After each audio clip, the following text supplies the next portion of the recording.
Continuação da leitura do livro do Evangelho segundo o Espiritismo de Allan Kardec, capítulo 16, página 214. Não se pode servir a Deus e a Mamon. Salvação dos ricos.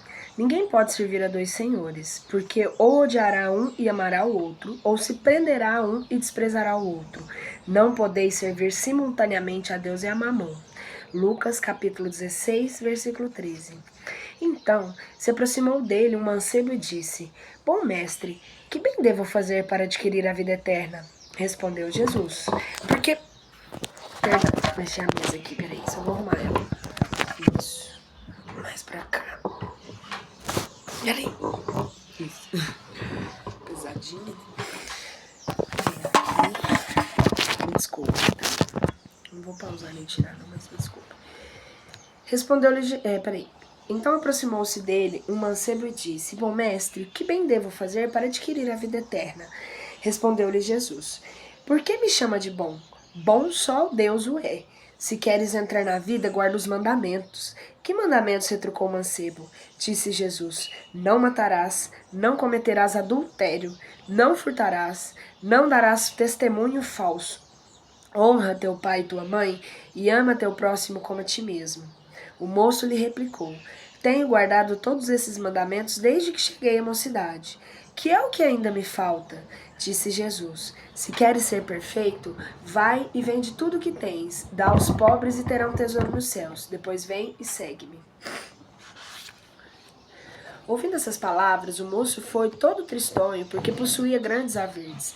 Jesus disse então aos seus discípulos: Digo-vos em verdade que bem difícil é que um rico entre no reino dos céus.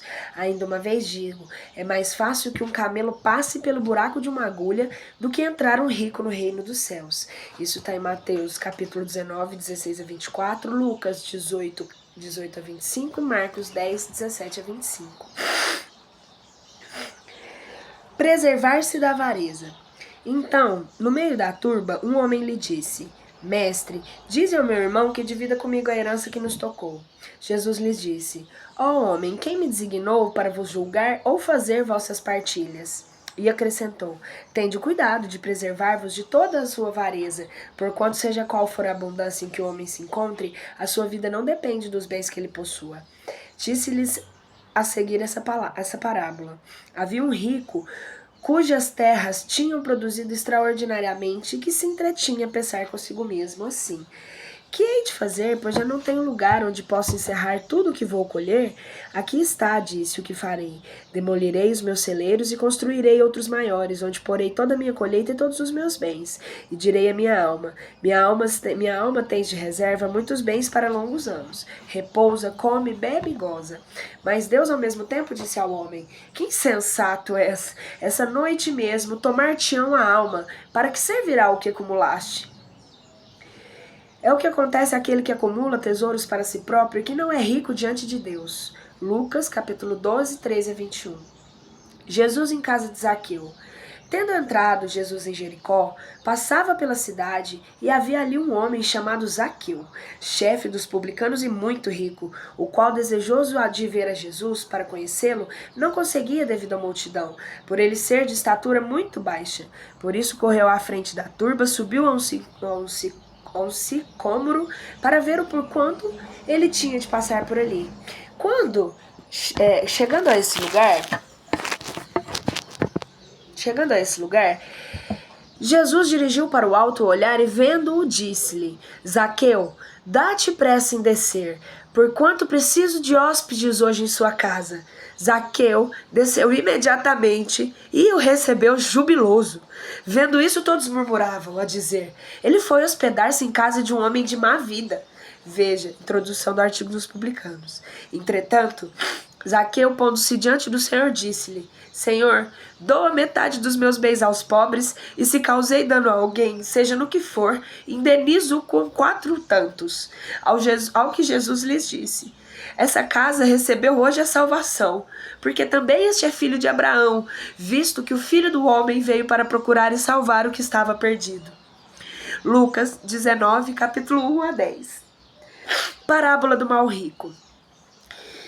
Havia um homem rico que vestia púrpura e linho e se tratava magnificamente todos os dias. Havia também um pobre chamado Lázaro, deitado à sua porta todo coberto de úlceras, que muito estimaria poder mitigar a fome com as migalhas que caíam da mesa do rico. Mas ninguém lhes dava e os cães vinham lamber as chagas. Ora, aconteceu que esse pobre morreu e foi levado pelos anjos para o seio de Abraão. O rico também morreu e teve o sepulcro no inferno. Quando se achava nos tormentos, levantou os olhos e viu longe Abraão e Lázaro em seu seio, exclamando, disse essas palavras: Pai Abraão, tende piedade de mim e manda-me Lázaro, a fim de que molhe a ponta do dedo na água para me refrescar a língua, pois sofro um horrível tormento nestas chamas. Mas Abraão lhe respondeu: Meu filho, lembra-te de que recebeste em vida teus bens e de que Lázaro só teve males. Por isso ele agora está na consolação e tu nos tormentos. Ademais, existe para sempre um grande abismo entre nós e vós. E de sorte que os que queiram passar daqui para aí não o podem, como também ninguém pode passar do lugar onde estás para cá. Disse o rico: Então te suplico, pai Abraão, que me mandes à casa de meu pai, onde tenho 5 irmãos, dar-lhes testemunho destas coisas, a fim de que não venham também eles para esse lugar de tormento. Abraão lhe retrucou: Eles têm Moisés e os profetas, que os escutem. Não, meu pai Abraão, disse o rico, se algum dos mortos for ter com eles, farão penitência.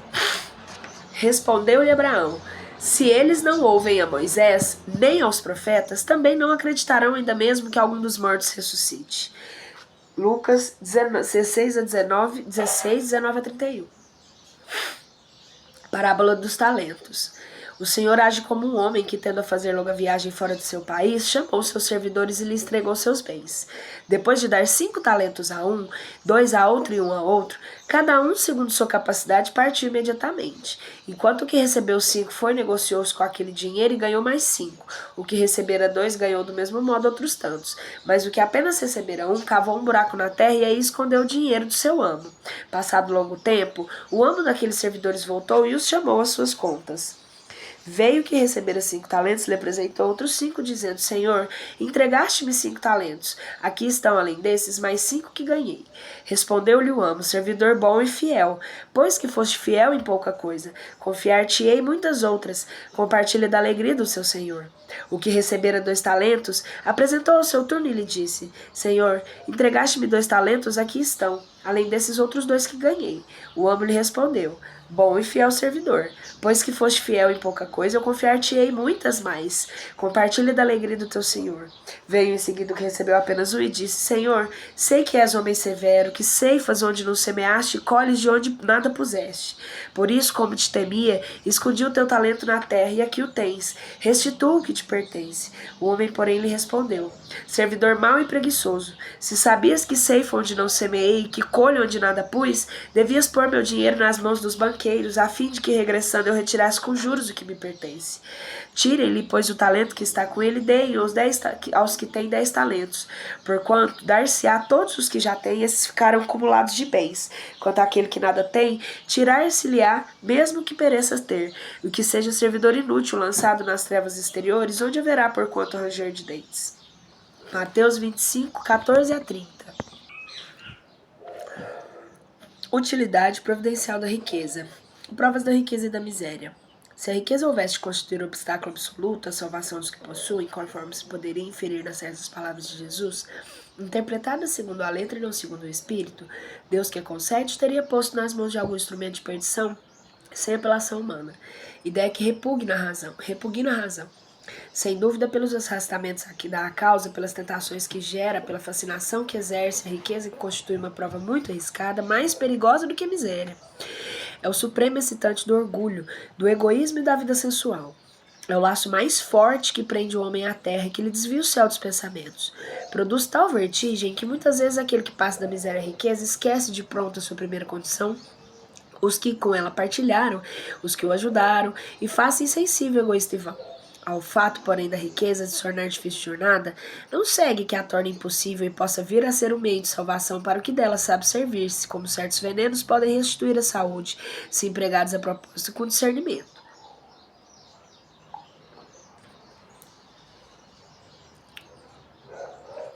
Quando Jesus disse ao moço que o inquiria sobre os meios de ganhar a vida eterna, desfaze-se de todos os teus bens e segue-me, não pretendeu de certo estabelecer como princípio absoluto que cada um deva despojar-se do que possui e que a salvação só a esse preço se obtém, mas apenas mostrar que o apego aos bens terrenos é um obstáculo à salvação.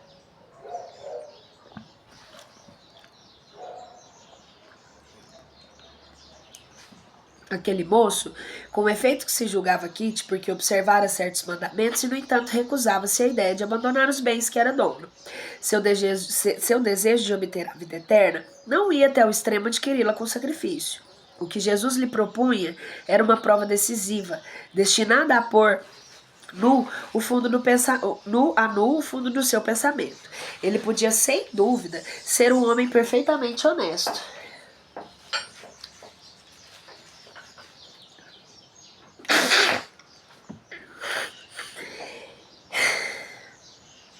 Ele podia, sem dúvida, ser um homem perfeitamente honesto na opinião do mundo e não causar dano a ninguém, não maldizer do próximo, não ser vão nem orgulhoso, honrar seu pai e sua mãe. Mas não tinha verdadeira caridade. A sua virtude não chegava até a abnegação. Isso que Jesus quis demonstrar. Fazia uma aplicação do princípio. Fora da caridade não há salvação. A consequência dessas palavras, em sua acepção rigorosa, seria a abolição da riqueza por prejudicial à felicidade futura e como uma causa da imensidade de males na terra. Seria demais a condenação do trabalho que pode granjear, consequência absurda que reconstruiria o homem à vida selvagem, que por si isso mesmo estaria em contradição com a lei do progresso, que é a lei de Deus. Se a riqueza é causada de muitos males, se exacerba tanto de más paixões, se provoca mesmo tantos crimes, não é ela que devemos inculpar, mas ao homem que dela abusa, como de todos os dons de Deus. Pelo abuso ele se torna pernicioso, o que lhe poderia ser de maior utilidade. Ele se torna pernicioso, o que lhe poderia ser de maior utilidade. É a consequência do estado de inferioridade do mundo terrestre. Se a riqueza somente mais houvesse de produzir, Deus não teria posto na terra. Compete ao homem fazê-la produzir o bem. Se não é um elemento direto do progresso moral, é sem contestação um poderoso elemento de progresso intelectual. Com efeito, o homem tem por missão trabalhar para a melhoria material do planeta. Cabe-lhe desobstruí-lo, saneá-lo, dispô-lo para receber um dia toda a população que a sua extensão comporta. Para alimentar essa população que cresce incessantemente, preciso se faz aumentar a produção. Se a produção de um país é insuficiente, será necessário buscá-la fora. Por isso mesmo, as relações entre os povos constituem uma necessidade. A fim de mais as facilitar, cumpre sejam destruídos os obstáculos materiais que os separam e tornadas mais rápidas as comunicações. Para trabalhos que são obras dos séculos, teve o homem de extrair os materiais até as entranhas da terra. Procurou na ciência os meios de executar com maior segurança e rapidez, mas para levar o efeito precisa de recursos. A necessidade fê-lo criar a riqueza como fez descobrir a ciência. A atividade que esses mesmos trabalhos impõem lhe amplia e desenvolve a inteligência, e essa inteligência que ele concentra primeiro na satisfação das necessidades materiais o ajudará mais tarde a compreender as grandes verdades morais. Sendo a riqueza o meio primordial de execução, sem ela, não mais grandes trabalhos, nem atividade, nem estimulante, nem pesquisas. Com razão, pois é a riqueza considerada elemento de progresso. Desigualdade das riquezas. A desigualdade das riquezas é um problema que inutilmente se procurará resolver, desde que se considere apenas a vida atual. A primeira questão que se apresentará é esta: porque não são igualmente ricos todos os homens? Não são por uma só razão muito simples: por não serem igualmente inteligentes, ativos e laboriosos para adquirir, nem sóbrios, previdentes para conservar. É, aliás, muito matematicamente demonstrado que a riqueza repartida com igualdade, a cada um daria uma parcela mínima insuficiente, que, supondo efetuada a repartição, o equilíbrio pouco tempo estaria desfeito pela diversidade dos caracteres das aptidões, que, supondo-a possível e durável, tendo cada um somente com o que viver, o resultado seria o aniquilamento de todos os grandes trabalhos que concorrem para o progresso e para o bem-estar da humanidade, que admito desse ela cada um necessário. Já não haveria o aguilhão que os impele os homens às grandes descobertas e aos empreendimentos úteis. Se Deus concentra em certos pontos, é que para daí se expanda em qualidade suficiente de acordo com as necessidades.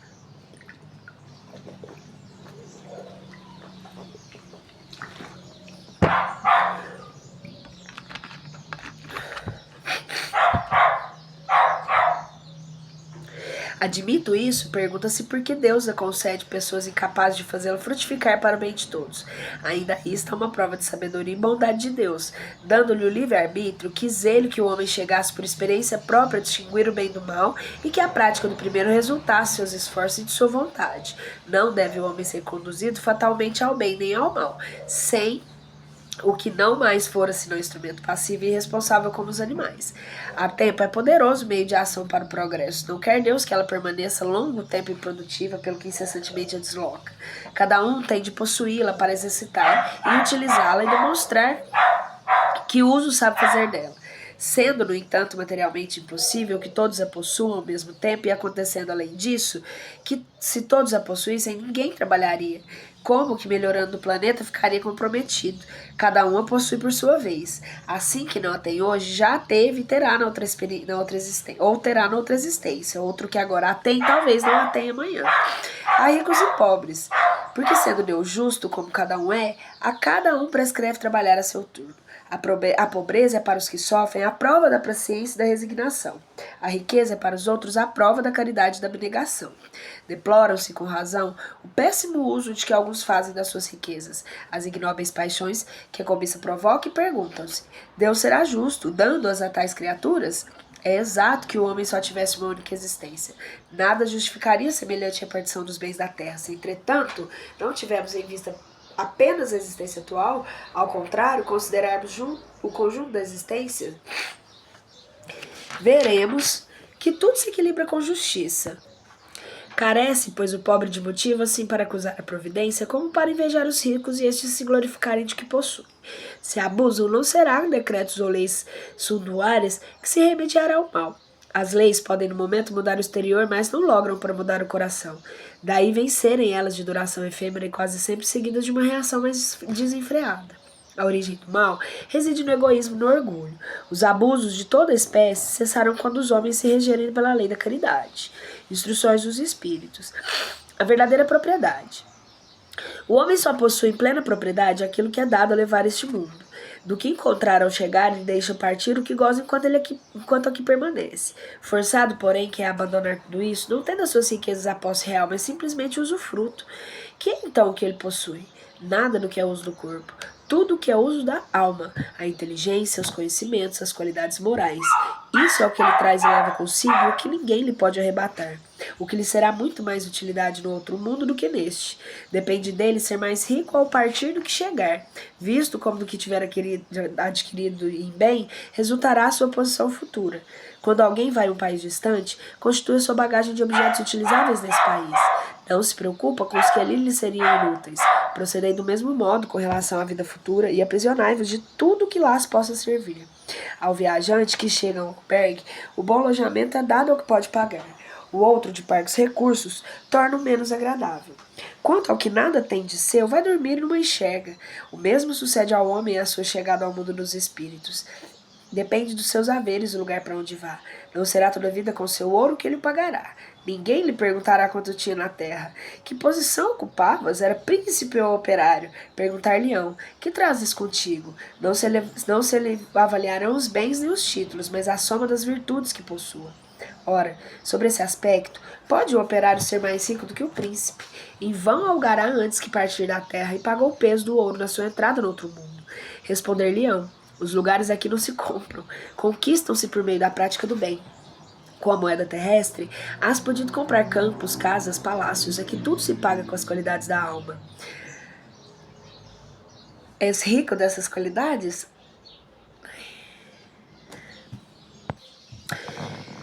Se sim, bem-vindo e vai para um dos lugares da primeira categoria, onde te esperam todas as aventuras. És pobre delas? Vai para um dos da última, onde estás tratado de acordo com os teus haveres. Pascal, em Gênebra, 1860. Os bens da terra pertencem a Deus. Os que distribui ao seu agrado, não sendo homem, senão usufrutuário, o administrador mais ou menos íntegro e inteligente desse bem. Tanto eles não constituem a propriedade individual do homem, que Deus frequentemente anula todas as previsões e a riqueza foge àquele que se julga com os melhores títulos para possuí-la. Tireis porventura que isso se compreende no tocante aos bens hereditários, porém não relativamente aos adquiridos pelo trabalho. Sem dúvida alguma, se há riquezas legítimas, são essas últimas quando honestamente conseguidas, porquanto uma propriedade que só é legitimamente adquirida, quando da sua aquisição não resulta dano para ninguém. Contas serão pedidas até mesmo de um único ceitil mal ganho. Isso é com o prejuízo de outrem. O fato, porém, de um homem dever a si própria a riqueza que possua, seguir-se-á ao morrer alguma vantagem que lhe advém esse fato? Não são a miúde inúteis as precauções que ele toma para transmiti-la aos seus descendentes? De certo, porquanto, se Deus não quiser que elas lhe vá ter as mãos, nada prevalecerá contra a sua vontade. Poderá o homem usar e abusar de seus haveres durante a vida sem ter de prestar contas? Não. Permitindo-lhe que a adquirisse, é possível, haja Deus, tendo em vista recompensar-lhe no recurso da existência atual, os esforços, a coragem e a perseverança. Se, porém, ele somente utilizou na satisfação de seus sentidos ou de seu orgulho, se tais haveres se tornaram causa de falência, melhor fora não os ter possuído, visto que perde de um lado o que ganhou do outro, anulando o mérito de seu trabalho. Quando deixar a terra, Deus lhe dirá que já recebeu sua recompensa. M. Espírito Protetor, em Bruxelas, em 1861. Emprego da riqueza. Não podeis servir a Deus e a Mamon. Guardai bem isso e lembrança, a vós que o amor do ouro domina. Vós que venderíeis a alma para possuir tesouros, porque eles permitem, vos eleveis acima dos outros homens e vos proporcionam os gozos das paixões. Não podeis servir a Deus e a Mamon. Se, pois, sentis a vossa alma dominada pelas cobiças da carne, dai-vos sem pressa em alijar o jugo que vos oprime, porquanto Deus justo e severo vos dirá: que fizeste, econômico e fiel, dos bens que te confiei? Esse poderoso móvel de boas obras exclusivamente o empregaste na sua satisfação pessoal. Qual então o melhor emprego que se pode dar à riqueza? Procurai nessas palavras: amai-vos uns aos outros. A solução do problema. Elas guardam o segredo do bom emprego das riquezas. Aquele que se acha animado do amor ao próximo tem daí toda traçada a sua linha de proceder. Na caridade está para as riquezas o emprego que mais apraz a Deus. Não nos referimos, é claro, a essa caridade fria e egoísta que consiste a criatura em espalhar o seu derredor supérfluo de uma existência dourada. Referimos-nos à caridade plena do amor, que procura a desgraça e a ergue sem humilhar. Rico, dá o que te sobra, fazer mais, dá um pouco do que te é necessário, porquanto de que necessiteis o que ainda é supérfluo, mas dá com sabedoria. Não repilas o que se queixa com receio do que te engane. Vai às origens do mal, alivia primeiro em seguida, informa-te e vê se esse trabalho, os conselhos e mesmo a afeição não serão mais eficazes do que a tua esmola. Difunde em torno de ti, como socorros materiais, o amor de Deus, o amor do trabalho, o amor do próximo. Coloca as tuas riquezas sobre uma base. Coloca as tuas riquezas sobre uma base que nunca lhes faltará o que trará grandes lucros, a das boas obras. A riqueza da inteligência deves utilizá-las como a do ouro. Derrama em torno de ti os tesouros da instrução. Derrama sobre os teus irmãos os tesouros do teu amor e eles frutificarão. Cheverus, Bordeaux, 1861. Quando considero a brevidade da vida, dolorosamente me impressiona incessantemente a preocupação de que é para vós objeto de bem-estar material, ao passo que tão pouca importância dai aos vossos aperfeiçoamento moral, e que ao pouco nenhum tempo consagrais, e que, no entanto, é o que importa para a eternidade. Dir-se-ia, diante da atividade que desenvolveis, tratar-se de uma questão do mais alto interesse para a humanidade, conquanto não se trata a maioria dos casos, senão de vós podes em condições de satisfazer necessidades exageradas, a vaidade, ou de vos entregardes a excessos, que de penas e de amofinações, de tormentos, cada um se impõe, que de noites de insônia para aumentar haveres muitas vezes mais que insuficientes. Por cúmulo de cegueira, frequentemente se encontram pessoas escravizadas aos penosos trabalhos, pelo amor imoderado da riqueza e dos gozos que ela proporciona, a se vangloriarem de viver uma existência dita de sacrifício de mérito, como se trabalhassem para os outros e não para si mesmas, insensatos. Credes, então, realmente que vos serão levados em conta os cuidados e os esforços que dependeis movidos pelo egoísmo, pela cupidez ou pelo orgulho, enquanto negligenciais ao nosso futuro, bem como deveres da solidariedade fraterna impõem a todos os que gozam das vantagens da vida social? Unicamente no vosso corpo os havei pensado. Seu bem-estar e seus prazeres foram objeto exclusivo da vossa solicitude egoística. Por ele que morre, desprezaste o vosso espírito, que viverá sempre. Por isso mesmo esse senhor tão animado e acariciado se tornou o vosso tirano. Ele manda sobre o vosso espírito, se Deus vos constituiu escravo. Seria essa a finalidade da existência que Deus vos outorgou? O espírito protetor, e Cracóvia, 1861. Sendo o homem o depositário, administrador dos bens que Deus lhe pôs nas mãos, contas severas lhe serão pedidas do emprego que Deus que lhes haja dado, em virtude do seu livre-arbítrio. O mau uso consiste em os aplicar exclusivamente na satisfação pessoal. Bom é o uso ao contrário, todas as vezes que dele resulta um bem qualquer para outra. O merecimento de cada um está à proporção do sacrifício que se impõe a si mesmo. A beneficência é apenas um modo de empregar a riqueza.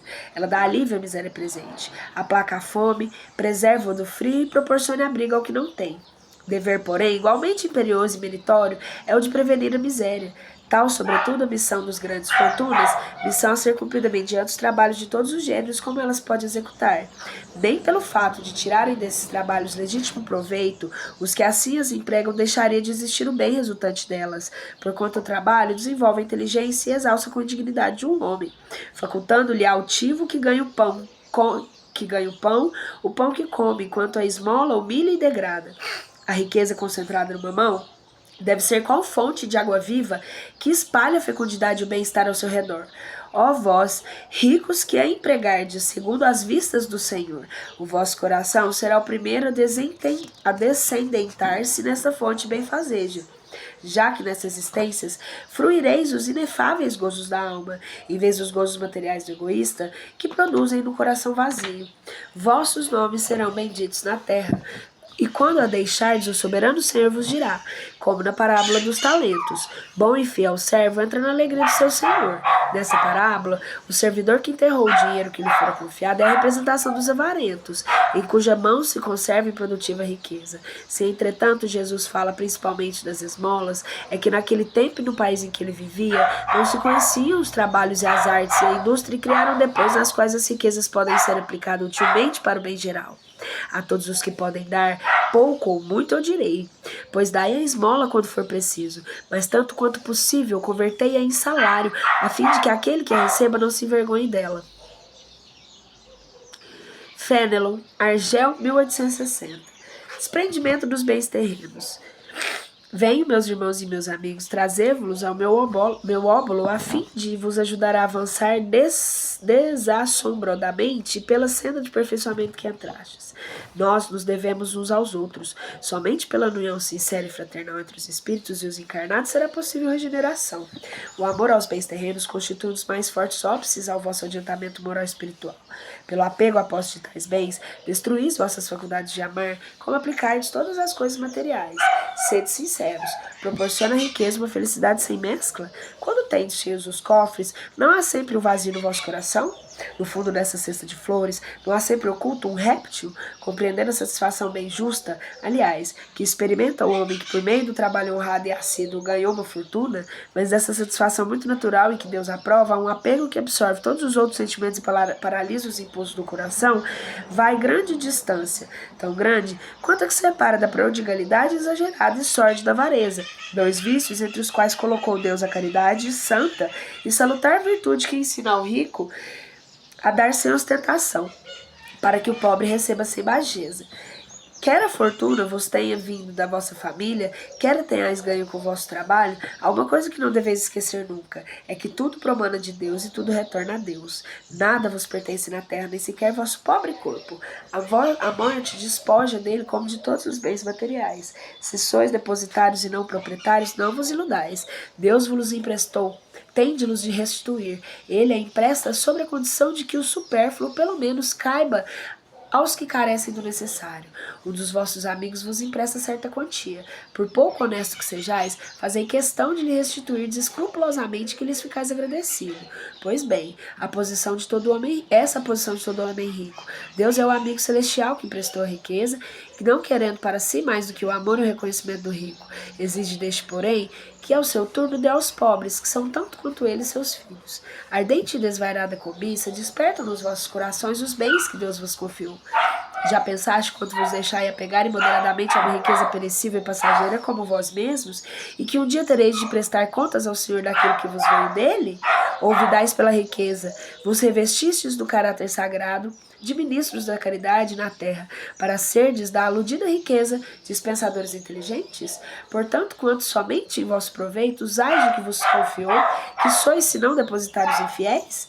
Que resulta desse esquecimento voluntário dos vossos deveres? A morte inflexível, inexorável, rasga o véu que sobre vós ocultáveis, e por força prestais ao amigo que favorecerá, e que nesse momento enverga diante de vós a toga do juiz. Em vão procurais na terra iludir-vos, colorindo com o nome da virtude o que as mais das vezes não passa de egoísmo. Em vão chamais economia e previdência ao que apenas é cupidez e avareza, ou generosidade ao que não é senão prodigalidade em proveito vosso. Um pai de família, por exemplo, se abstém de praticar a caridade, economizará e amontoará ouro, para, diz ele, deixar aos filhos a maior soma possível de bens e evitar que caiam na miséria. É muito justo e paternal, convenho, e ninguém pode censurar. Mas será sempre esse o único móvel que ele obedece? Não será muitas das vezes um compromisso com a sua consciência para justificar aos seus próprios olhos e aos olhos do mundo seu apego pessoal aos bens terrenais? Admitamos, no entanto, seja o amor paternal o único móvel que o guie. Será isso o motivo para que esqueça de seus irmãos perante Deus? Quando a ele já tem o supérfluo, deixará na miséria os filhos, por lhes ficar um pouco menos desse supérfluo? Não será antes dar-lhes uma lição de egoísmo e endurecer-lhes os corações? Não será isolar neles o amor ao próximo? Pais e mães, laborais em grande erro se credes que desse modo ganjeais maior afeição dos vossos filhos, ensinando-lhes a ser egoístas para com os outros, ensinai-lhes a sê-lo para com vós mesmos. Há um homem que muito haja trabalhado e que com o suor de seu rosto acumulou bens, é comum ouvirdes que quando o dinheiro é ganho, é melhor se lhe conhece o valor. Nada mais exato. Pois bem, pratique a caridade dentro das suas possibilidades. Esse homem que declara conhecer todo o valor do dinheiro e maior será o seu merecimento do que aquele que, nascido da abundância, ignora as rudes fadigas do trabalho. Mas também se esse homem que se recorda dos seus penares, dos seus esforços, for egoísta e impiedoso para com os pobres, bem mais culpado se tornará do que o outro, pois quanto melhor cada um conhece por si mesmo as dores ocultas da miséria, tanto mais propenso deve sentir-se em aliviá-las nos outros. Infelizmente, sempre há no homem que possui bens de fortuna um sentimento tão forte quanto o apego aos mesmos bens, é o orgulho. Não raro, vê-lo revista atordoar com a narrativa de seus trabalhos e de suas habilidades, o desgraçado que lhe pede pela assistência, em vez de acudi-lo, acaba dizendo, faço o que eu fiz. Segundo seu modo de ver, a bondade de Deus entra por coisa alguma na obtenção da riqueza que conseguiu acumular.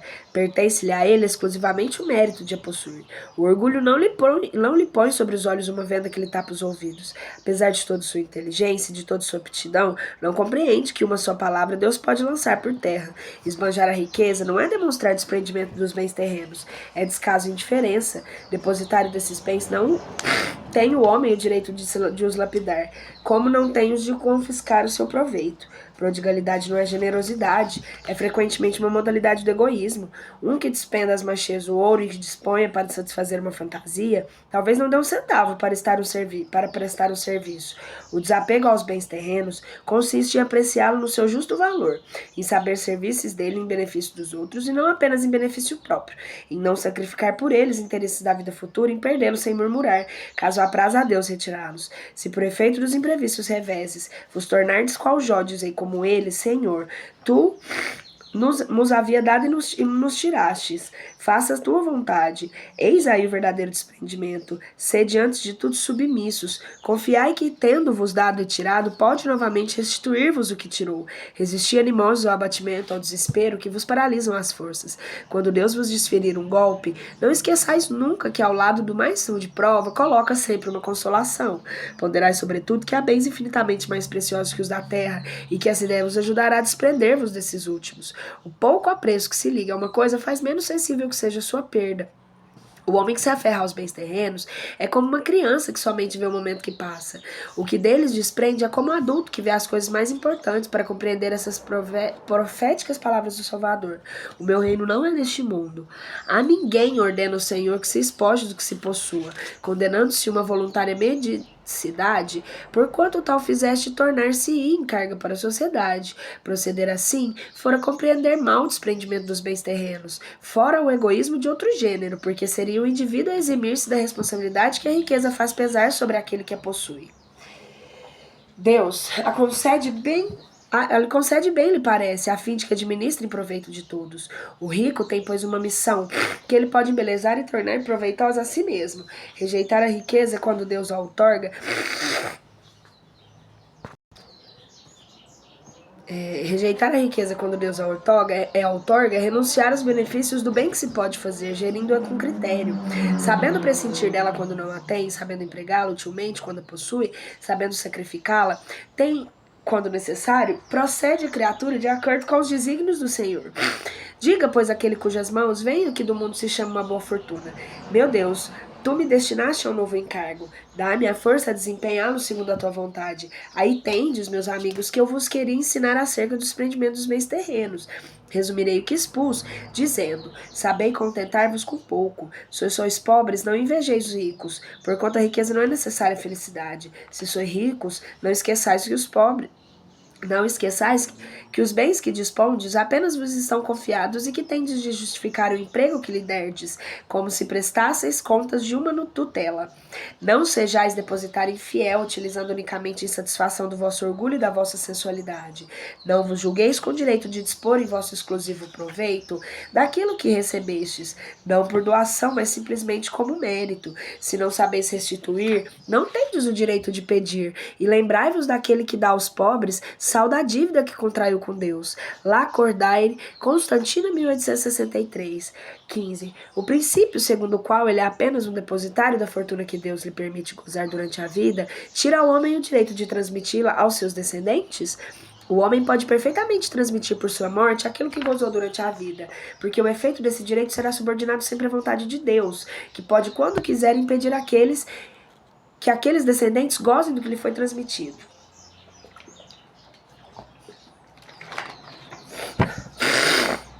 Dar tudo é permitido, receber nem sempre. Não é outra razão porque desmoronam fortunas que desaparecem solidamente constituídas. É, pois, impotente a vontade do homem para conservar nas mãos da sua descendência a fortuna que possua. Isso, entretanto, não o priva o direito de transmitir o empréstimo que recebeu de Deus, uma vez que Deus pode retirá-lo quando julga oportuno. São Luís, em Paris, 1860. Capítulo 17. Sede perfeitos. Caracteres da perfeição. Amai os vossos inimigos. Fazei o bem aos que vos odeiam e orai pelos que vos perseguem e caluniam. Porque somente amarde os que vos amam, se recompensa terei disso? Não fazei assim também os publicanos? Se unicamente saudardes os vossos irmãos, que fazei com isso mais que com os outros? Não fazem dos mesmos os pagãos? Sede, pois vós, outros perfeitos, como perfeito é vosso Pai Celestial. Mateus 5, 44, 46 a 48. Pois que Deus possui a perfeição infinita em todas as coisas. Essa proposição sede perfeitos como perfeito é vosso Pai Celestial, tomada ao pé da letra, pressuporia a possibilidade de atingir a perfeição absoluta. Se a criatura fosse dado ser tão perfeita quanto o Criador, tornar-se-ia igual a este, que é inadmissível. Os homens a quem Jesus falava não compreenderiam essa nuance, pelo que ele se limitou a lhes apresentar um modelo e a dizer que se esforçam pelo alcançar. Aquelas palavras, portanto, devem entender-se no sentido da perfeição relativa e de que a humanidade é suscetível, o que mais a aproxima da divindade. Em que consiste essa perfeição? Jesus o diz: em amarmos nossos inimigos, em fazermos o bem aos que nos odeiam e orarmos pelos que nos perseguem. Mostra ele, desse modo, que a essência da perfeição é a caridade na sua mais ampla acepção, porque implica a prática de todas as outras virtudes. Com efeito, se observam os resultados de todos os vícios e mesmo dos simples defeitos, reconhecer-á sem nenhum haver que ele mais ou menos sentimento da caridade, porque todos têm seu princípio no egoísmo e no orgulho, que lhes são a negação. E isso tudo porque tudo o que sobrecita o sentimento da personalidade destrói, ou pelo menos enfraquece os elementos da verdadeira caridade, que são a benevolência, a indulgência, a abnegação e o devotamento. Não podendo o amor do próximo, levado até o amor dos inimigos aliar, sem nenhum defeito contrário à caridade, aquele amor é sempre, portanto, indício de maior ou menor superioridade moral, de onde decorre que o grau da perfeição está na razão direta de sua extensão. Foi isso que Jesus, depois de haver dado aos seus discípulos as regras da caridade, no que tem mais de mais sublime, lhes disse: sede perfeito, como perfeito é vosso Pai Celestial. O homem de bem. O verdadeiro homem de bem é o que cumpre a lei da justiça de amor e caridade na sua maior pureza. Se ele interroga a consciência sobre os seus próprios atos, assim mesmo perguntará se violou essa lei, se não praticou o mal, se fez todo o bem que podia, se desprezou voluntariamente alguma ocasião de ser útil, se ninguém tem qualquer queixa dele, enfim, se fez a outra em tudo que lhe desejara se lhe fizessem. Deposita fé em Deus, na sua bondade, na justiça e na sua sabedoria. Sabe que sem a sua permissão nada acontece e lhe submete a sua vontade em todas as coisas.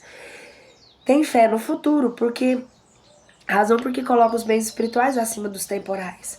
Sabe que todas as vicissitudes da vida, todas as dores, todas as decepções são provas ou expiações e as aceita sem murmurar. Possuído do sentimento de caridade e de amor ao próximo, faz o bem pelo bem, sem esperar paga alguma. Retribui o mal com o bem, toma a defesa do fraco contra o forte e sacrifica sempre os seus interesses à justiça. Encontra satisfação nos benefícios que espalha, nos serviços que presta, no fazer ditosos aos outros, nas lágrimas que enxuga e nas consolações que prodigaliza aos aflitos. Seu primeiro impulso é pensar nos outros antes de pensar em si. É para cuidar dos interesses dos outros antes do seu próprio interesse. O egoísta, ao contrário, calcula o provento e as perdas decorrentes de toda ação generosa. O homem de bem é bom, humano e benevolente para com todos, sem distinção de raças nem de crenças, porque em todos os homens vê os seus irmãos seus. Respeita aos outros todas as convicções sinceras e não lança anátema aos que como ele não pensam. Em todas as circunstâncias, toma guia por guia a caridade, tendo como certo aquele que prejudica a outrem com palavras malévolas, que refere com o seu orgulho e o seu desprezo a suscetibilidade de alguém que não recua a ideia de causar sofrimento, uma contrariedade ainda que ligeira. Quando a se pode evitar, falta ao dever de amar ao próximo e não merece clemência do Senhor. Não alimenta o ódio, nem o rancor, nem desejo de vingança. A exemplo de Jesus, perdoa e esquece as ofensas, e só dos benefícios se lembra, porque saber que perdoado lhe será conforme houver perdoado. É indulgente para as fraquezas alheias, porque sabe também que necessita de indulgência e tem presente a sentença do Cristo. Atire-lhe a primeira pedra aquele que se achar sem pecado. Nunca se compraz em rebuscar os defeitos alheios, nem ainda em evidenciá-los. Se a isso se vê obrigado, procura sempre o bem que possa atenuar o mal. Estuda suas próprias imperfeições e trabalha incessantemente em que alguma coisa traz em si o melhor do que na véspera. Não procura dar valor ao seu espírito, nem aos talentos e expensas de outrem. Aproveita ao revés todas as ocasiões para fazer ressaltar o que não seja proveitoso a outros. Não se envaidece da sua riqueza, nem das suas vantagens pessoais, por saber que tudo que lhe foi dado pode lhe ser tirado. Usa, mas não abusa dos bens que lhe são concedidos, e sabe que é um depósito de que terá que prestar contas e que o mais prejudicial emprego se lhe pode dar ao que ele é aplicá-lo à satisfação de suas paixões. Se a ordem social colocou sob o comando dos outros homens, trata-o com bondade e benevolência, porque são iguais perante Deus. Usa da sua autoridade para se levantar a moral e não para esmagar com seu orgulho. Evita tudo quando possa tornar mais penosa a posição subalterna dos que se encontram. O subordinado, de sua parte, compreende os deveres da posição que ocupa e se empenha em cumpri-los conscienciosamente. Finalmente, o homem de bem respeita todos os direitos aos seus semelhantes e dão-lhe as leis da natureza, como quer que sejam respeitados os seus. Não fica assim enumeradas todas as qualidades que distinguem o homem do bem, mas aquele que se esforça para produzir as que acabamos de mencionar no caminho que se acha todas que as demais conduz. Os bons espíritas. Bem compreendido, mas sobretudo bem sentido, o espiritismo leva aos resultados acima expostos, que caracterizam o verdadeiro espírita.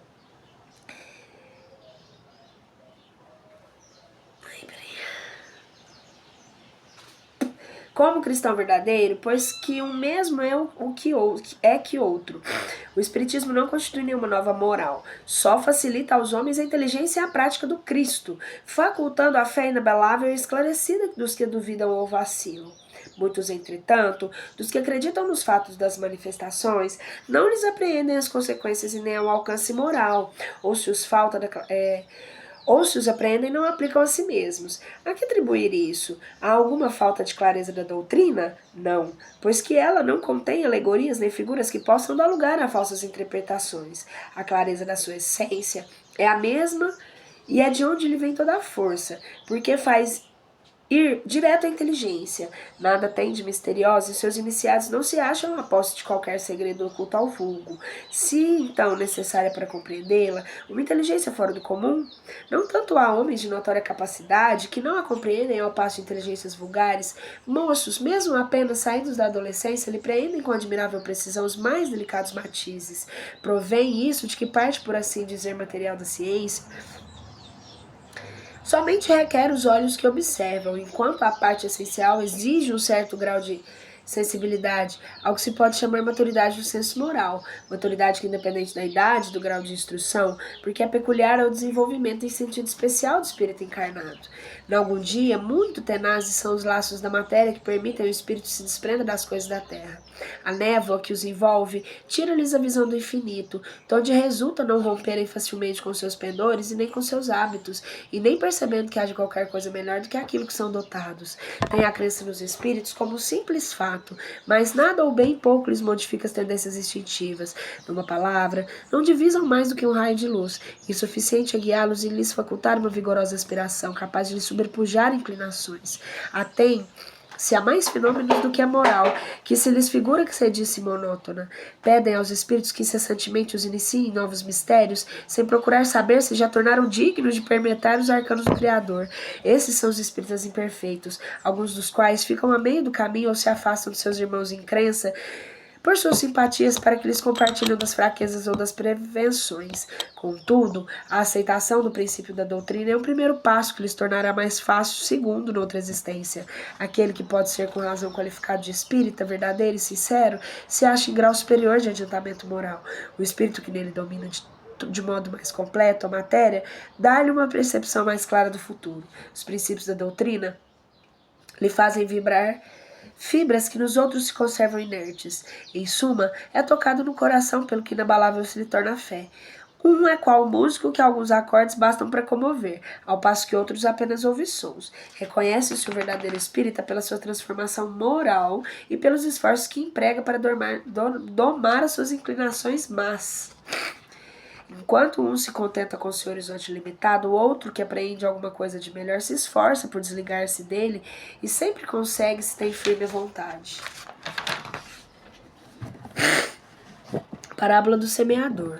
Naquele mesmo dia, tendo Jesus saído de casa, Jesus sentou-se à borda do mar. Em torno dele, longo se reuniu-se na grande multidão. Pelo que entrou na barca, onde sentou-se, permanecendo na margem de todo o povo. Disse então muitas coisas por parábolas, falando-lhes assim. Aquele que semeia saiu a semear, e semeando, uma parte da semente caiu ao longo do caminho, e os pássaros do céu vieram e a comeram. Outra parte caiu em lugares pedregosos, onde não havia muita terra. As sementes logo brotaram, porque carecia de profundidade a terra onde haviam caído. Mas levantando-se o sol, as queimou e não tinham raízes e secaram. Outra parte caiu entre espinheiros, e esses crescendo as abafaram. Outra finalmente caiu em terra boa e produziu frutos, dando algumas sementes 100 por 1, e outras 60 e outras 30. Ouça quem tem ouvido de ouvir. Mateus capítulo 13, versículo de 1 a 9. Escutai, pois vós outros, a palavra do semeador. Quem quer que escuta a palavra do reino e não lhe dá atenção, vem o espírito maligno e tira o que lhe fora semeado no coração. Este é o que recebeu a semente ao longo do caminho. Aquele que recebe a semente em meio às pedras é o que escuta a palavra e que a recebe com alegria no primeiro momento, mas não tendo nele raízes, dura apenas algum tempo. Sobrevivendo reveses e perseguições por causa da palavra, tira ele daí motivo de escândalo e de queda. Aquele que recebe a semente entre os espinheiros é o que ouve a palavra, mas em quem logo os cuidados deste século e a ilusão das riquezas abafam aquela palavra e a tornam infrutífera. Aquele, porém, que recebe a palavra e a semente em boa terra é o que escuta a palavra, que lhe presta atenção e que em ela produz frutos, dando 100 ou 60 ou 30 por 1. Mateus capítulo 3, versículo 18 a 23. A parábola do semeador exprime perfeitamente as matizes existentes. diferentes na maneira de serem utilizados os ensinos do Evangelho. Quantas pessoas há com efeito para as quais não passa para ela letra morta e que com a semente caída sobre predegulhos nenhum fruto dá.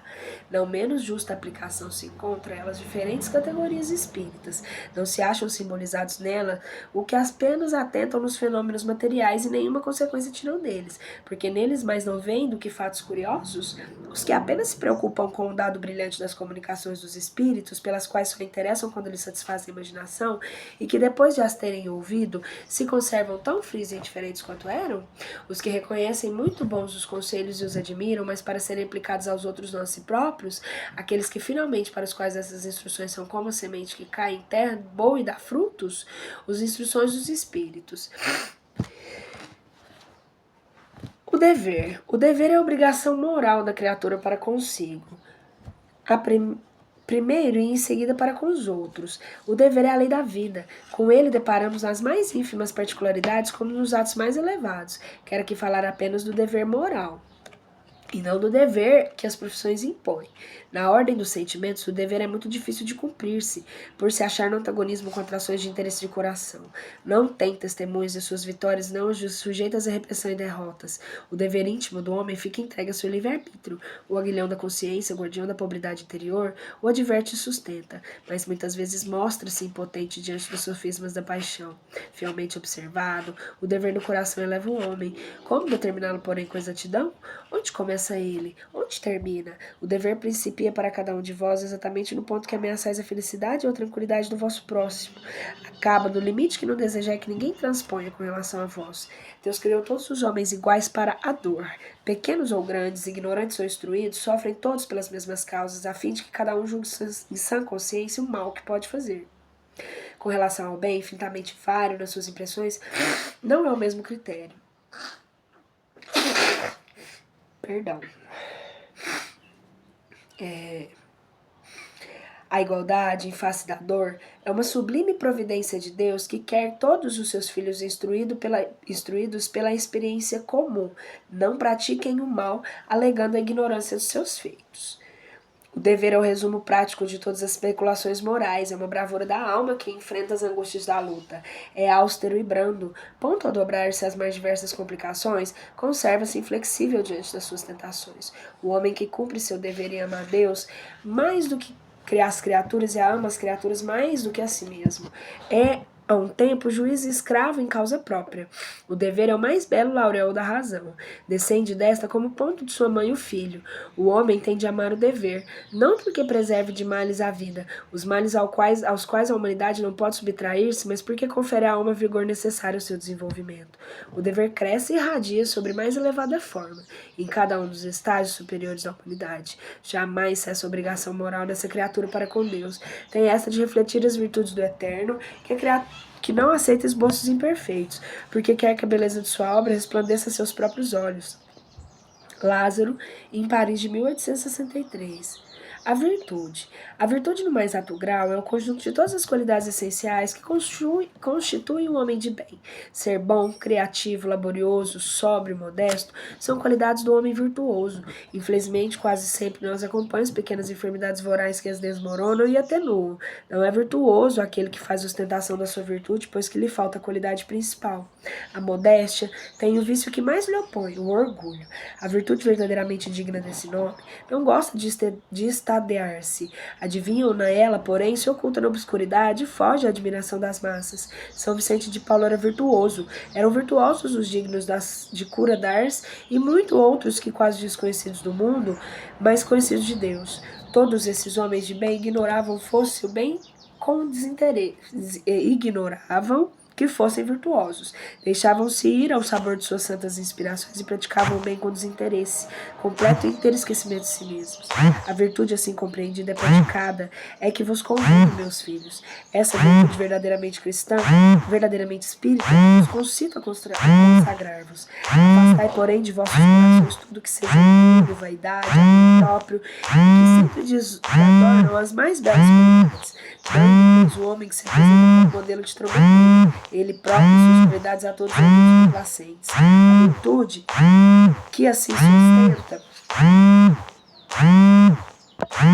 A virtude que assim sustenta esconde muitas vezes uma intensidade de pequenos tropeços e de ociosas covardias.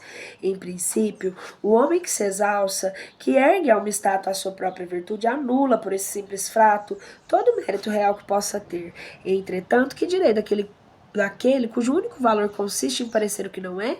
Admito de boa mente que o homem que pratica o bem experimenta uma satisfação íntima em seu coração. Mas desde que tal satisfação se exteriorize para recolher elogios, degenera em amor próprio. Ó vós todos a quem a fé espírita aqueceu com seus raios, e que sabei quão longe da perfeição está o homem, jamais esbarrei em semelhante escolho. A virtude é uma graça que deseja a todos os espíritas sinceros. Contudo, dir-lhe-eis, mais vale pouca virtude com modéstia do que muita com orgulho. Pelo orgulho é que as humanidades sucessivamente se hão perdido. Pela humildade é que um dia elas se hão de redimir. François Nicolas Madeleine, Paris, 1863. Os superiores e os inferiores. A autoridade, tanto quanto a riqueza, é uma delegação de que terá de prestar contas àquele que se ache dela investido. Não julgueis que lhe seja ela conferida para lhe proporcionar o vão prazer de mandar, nem conforme o supõe a maioria dos potentados da terra. Tem como direito uma propriedade. Deus, aliás, lhes prova constantemente que não é uma nem outra coisa, pois deles retira quando lhe apraz. Se fosse um privilégio inerente às suas personalidades, seria inalienável. A ninguém cabe dizer que uma coisa lhe pertence quando lhe pode ser retirada sem seu consentimento. Deus confere autoridade a título de missão ou de prova, quando entende que a retira quando julga conveniente. Quem quer que seja depositário de autoridade, seja qual for a sua extensão, desde a do Senhor sobre seu servo, até do soberano sobre o seu povo, não deve olvidar que tem almas a seu cargo. Quem responderá pela boa ou má diretriz que dê aos seus subordinados e que sobre ele recairão as faltas que esses cometam, os vícios que sejam arrastados em consequência da solicitude que empregar para conduzir ao bem. Todo homem tem na terra uma missão, grande ou pequena. Qualquer que ela seja, sempre lhe é dada para o bem. Falseá-la em seu princípio é, pois, falir ao seu desempenho. Assim como pergunta o rico: que fizeste da riqueza nas tuas mãos? Deverá ser um manancial a espalhar fecundidade ao teu redor. Também Deus inquirirá aquele que disponha de alguma autoridade. Que uso fizeste dessa autoridade? Que males evitaste? Que progresso facultaste? Se te dei subordinados, não foi para que o fizesses de escravos à sua vontade, nem de instrumentos dóceis a seus caprichos ou à sua cupidez. Fiz-te forte e confiei aos que eram fracos, para que os amparasses e ajudasses a subir ao meu seio. O superior que se acha compenetrado das palavras do Cristo, a nenhum despreza do que lhe estejam submetidos, porque sabe que as distinções sociais não prevalecem às vistas de Deus. Ensina-lhes o Espiritismo, se eles hoje desobedecem, talvez já lhe tenham dado ordens, ou poderão dar-lhe mais tarde, e que ele então será tratado conforme que os haja tratado, quando sobre eles exercer sua autoridade. Se o superior tem deveres a cumprir, o inferior de seu lado também os tenham não menos sagrados. Se for espírito da sua consciência ainda imperiosamente, lhe dirá que não pode considerar-se dispensando de cumpri-los, nem mesmo quando seu chefe deixe de dar cumprimento aos que lhe correm, porquanto sabe muito bem não ser lícito retribuir o mal com o mal e que as faltas de uns não justificam as de outrem. Se a sua posição lhe acarreta sofrimentos, reconhecerá que sem dúvida os mereceu, porque provavelmente abusou outrora da autoridade que tinha, cabendo-lhe, portanto, experimentar o seu turno de que o fizera sofressem os outros. Se vê forçado a suportar essa exposição, por não encontrar outra melhor, o Espiritismo ensina a resignar-se, como constituindo isso uma prova para a humildade, necessária de seu adiantamento. Sua crença lhe orienta a conduta e induz proceder como quereria seus subordinados procedessem para com ele, caso fosse o chefe. Por isso mesmo, mais escrupuloso se mostra o cumprimento das suas obrigações, pois compreende que toda negligência no trabalho lhe será determinado redunda em prejuízo para aquele que o remunera e quem deve ele seu tempo e os seus esforços. Numa palavra, solicita o sentimento do dever oriundo de sua fé e a certeza que todo afastamento do caminho reto implica em dívida, cedo ou tarde terá que pagar. François Nicolas Madeleine, Cardeal Morlot, Paris, 1863. O homem no mundo. Um sentimento de piedade deve sempre animar o coração dos que se reúnem sobre as vistas do Senhor e imploram a assistência dos bons espíritos. Purificai, pois, os vossos corações. Não consintais que nele demore qualquer pensamento mundano ou fútil. Elevai o vosso espírito àqueles por quem chamais, a fim de que, encontrado em vós as necessárias disposições, possam lançar em profusão a semente que é preciso germinar nas vossas almas e dê frutos da caridade e justiça. Não julgueis, todavia, que, exportando-os incessantemente à prece e evocação mental, pretendamos vivais uma vida mística que vos conserve fora das leis da sociedade onde estáis condenados a viver. Não vivei com os homens de vossa época, como devem viver os homens. Sacrificais necessidade mesmo as frivolidades do dia, mas não sacrificai conscientemente pureza que possa santificar. Se sois chamados a estar em contato com os espíritos de naturezas diferentes, de caracteres opostos, não choqueis a nenhum daqueles com quem estiverdes. Sede joviais, sede ditosos, mas seja vossa jovialidade que provém de uma consciência limpa. Seja a vossa aventura do herdeiro do céu, que quantos dias faltam para entrar em vossa posse da sua herança. Não concede virtudes em assumir de severo e lúgubre aspecto, em repelirdes os prazeres que as vossas condições humanas vos permitem. Basta reporteis todos os atos da vossa vida ao Criador, que vô-la deu. Basta que, quando começardes ou acabardes uma obra, eleveis o pensamento a esse Criador e lhe peçais num arroubo de alma, ou a sua proteção para que obtenhais êxito, ou com a sua bênção para ela, se a concluístes. Em tudo o que fizerdes, remontai à fonte todas as coisas, para que nenhuma de vossas ações deixe de ser purificada e santificada pela lembrança de Deus. A perfeição está em toda, como eu disse, o Cristo. A prática da caridade absoluta, os deveres da caridade alcançam todas as posições sociais, desde o menor até o maior. Nenhuma caridade teria de praticar o homem que vivesse insulado. Unicamente com contato de seus semelhantes, nas lutas mais árduas, é que ele encontra o ensejo de praticá-la. Aquele que, pois, isola, priva-se voluntariamente do mais poderoso meio de aperfeiçoar-se, não tendo de não pensar em si, sua vida é de um egoísta. Não imagineis, portanto, que para viverdes em comunicação constante conosco, para viver sobre as vistas do Senhor, seja preciso vos iniciéis e cobrais as de cinza. Não. Ainda uma vez vos dizemos, ditosos sede, segundo as necessidades da humanidade, mas que jamais a vossa felicidade entre um pensamento ou um ato possa ofender, ou fazer-se velho semblante dos que vos amam e dirigem. Deus é amor, e aqueles que amam santamente, Ele os abençoa. O Espírito Protetor, 1863. Cuidar do corpo e do espírito. Consistirá na maceração do corpo a perfeição moral? Para resolver essa questão, apoiar-me-ei em princípios elementares e consumarei por demonstrar a necessidade de cuidar-se do corpo, que, segundo as alternativas da saúde e de enfermidade, influi de maneira muito importante sobre a alma, que cumpre se considere cativa da carne. Para que essa prisioneira viva se expanda e chegue mesmo a conceber as ilusões da liberdade, tem o corpo de estar são, disposto e forte. Façamos uma comparação. Eis se acham ambos em perfeito estado, que devem fazer para manter o equilíbrio entre suas aptidões e suas necessidades tão diferentes? Inevitavelmente, parece a luta entre os dois difícil achar-se o segredo de como chegarem ao equilíbrio. Dois sistemas se defrontam, os dos ascetas, que têm por base o aniquilamento do corpo, e os dos materialistas, que se baseiam no rebaixamento da alma. Duas violências quase tão insensatas quanto uma outra. Ao lado desses dois grandes partidos, a formiga numerosa a tribo dos indiferentes, que sem convicção e sem paixão são mornos no amar econômicos no gozar. Onde então a sabedoria? Onde então a ciência de viver? Em parte alguma, e o grande problema ficaria sem solução. Se o espiritismo não viesse em auxílio dos pesquisadores, demonstrando-lhes as relações que existem entre o corpo e a alma e dizendo-lhes que, se por acharem independência mútua, importa cuidar de ambos. Amai, pois, a vossa alma, porém cuidai igualmente do vosso corpo, instrumento daquela. Desentender as necessidades que a própria natureza indica é desatender a lei de Deus. Não castiguei o corpo pela falta que o vosso livre-arbítrio induziu a cometer. É pelas quais que ele é tão responsável quanto o cavalo mal dirigido pelos acidentes que causa. Sereis porventura mais perfeitos, se martirizando o corpo, não vos tornardes menos egoístas nem menos orgulhosos, mas criativos para com o vosso próximo? Não, a perfeição não está nisso. Está em todas as reformas, porque fizerdes passar o vosso espírito.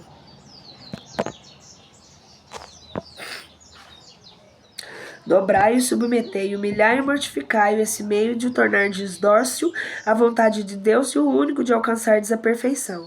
George, Espírito Protetor, Paris, 1863.